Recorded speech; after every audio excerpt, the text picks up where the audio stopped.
everyone, and welcome to the Sedona International Film Festival. This is our 25th silver anniversary.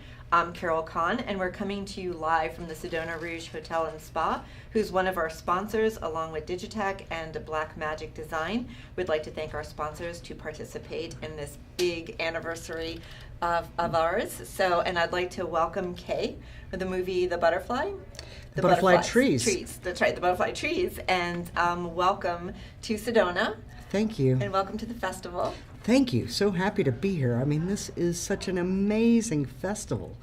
It is. I mean, everything. This is a model for how festivals should be run. And the community support's just amazing. And so we're really happy to be here and honored to be selected. So. You know, it's really nice to hear because all the filmmakers tell us that this festival is so unique for them to visit, and the audience participation is really different than they find anywhere else in the country and other festivals. So it's great. Our audience really is. They're so dialed into all the movies here. They are, and it's amazing when the films are all selling out, and it's a lot of the people in the community, too. It's not just screening to other filmmakers. So. Yeah, we have to sneak in. No, I'm kidding. Then they'll yell at me for that. Well, tell us a little bit about your film. It's a film about the migration of the eastern monarch butterfly, and I like to describe it as part science, part love story, part armchair adventure. It is a film that I spent over 10 years in the making, and I did all the fundraising myself, and that was in a large part why it took so long to make the film. But I think with a lot of documentaries, they're better with the span of time. Why 10 years? What, 10 years? No, why 10 years? Why did it take 10 years? Well, I started making the film, and then the economy tanked, and I couldn't raise any more money.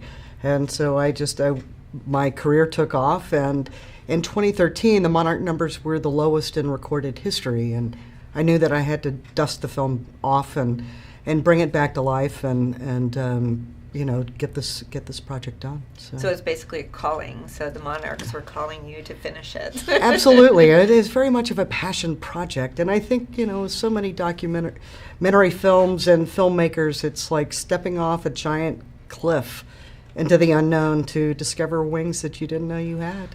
Exactly. Well, I want to show a little bit of the clip right now. It's beautiful.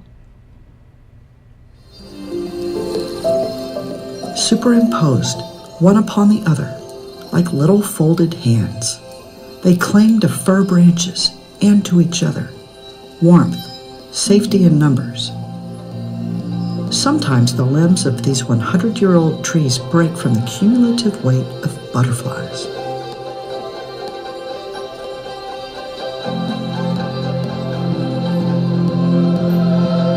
I imagine each one has an amazing story about where it's from and what it took to get here, the obstacles they've overcome, and the friends they've met and lost along the way.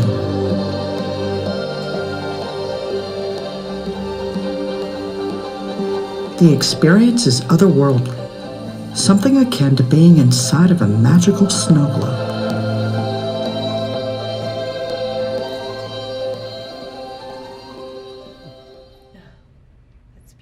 And your scarf is the monarch. It's a beautiful scarf. The way that this particular film is written is very poetic, and we were just talking about that that's your voice in there as well. Well, thank you. I never started out with the intention of narrating part of the film. It just evolved over the course of all of these years trying to finish. A couple of other things came out, and so I thought, well, how do I make this different? And I also wanted to be able to ask questions that had no answers, and to ponder things and to inject a certain level of emotion that I think is best done first person. How did you actually choose the monarchs to be your passion project? Gosh, I don't know. I think maybe they chose me. I first learned about the project through a client that was looking to do an exhibit for a museum, and that project never came to pass for us, but I just fell in love with the story and was bit, so to speak. Yeah.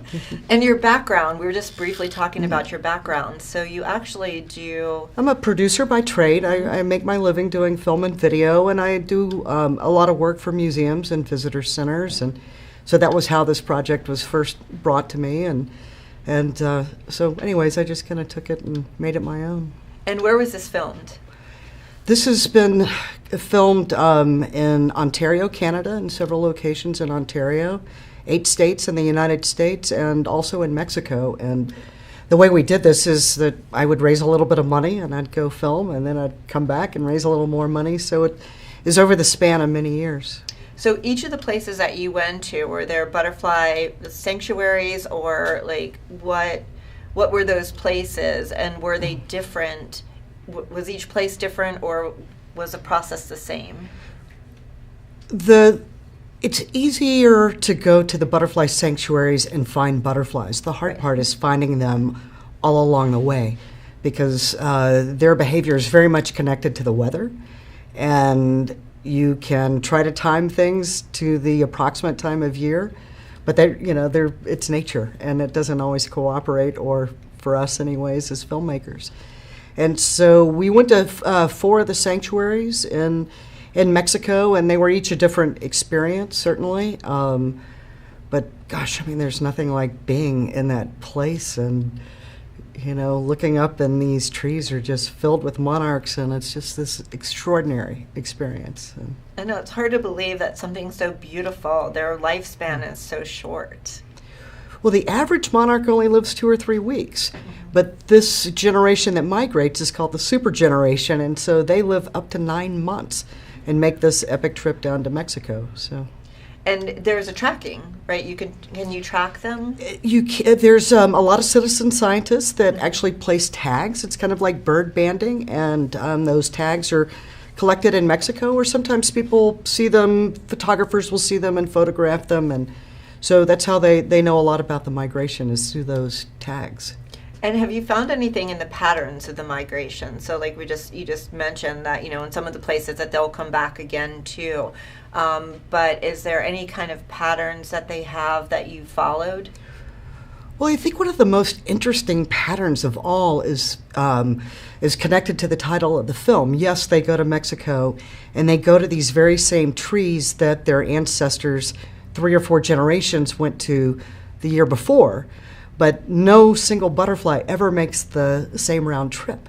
So there's something, and the scientists don't even know, is it genetic memory, is it pheromones that they leave in the trees, but it's also the same trees all along the migratory route that they go to, the very same trees. And they can't quite explain that either. And we were out filming, and I had read about some monarchs that would go down to the river in Kansas, and I found a neighbor, and I asked him, he said, well, no, they cut down these 2 trees to put in a boat ramp.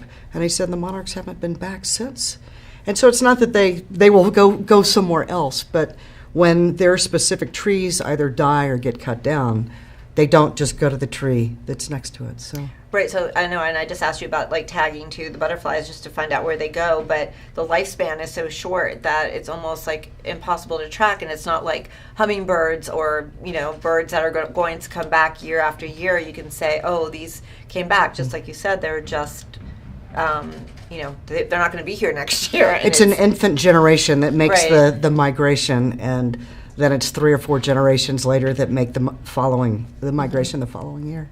What was the biggest takeaway that you had from doing this? Gosh, I think that there's so much that we can learn from monarch butterflies, these tiny insects, but they teach us so much about how we're all connected, and that borders are often just lines on a map, and that our neighbors are our friends, and we live in a shared continent, and that we're all universally connected.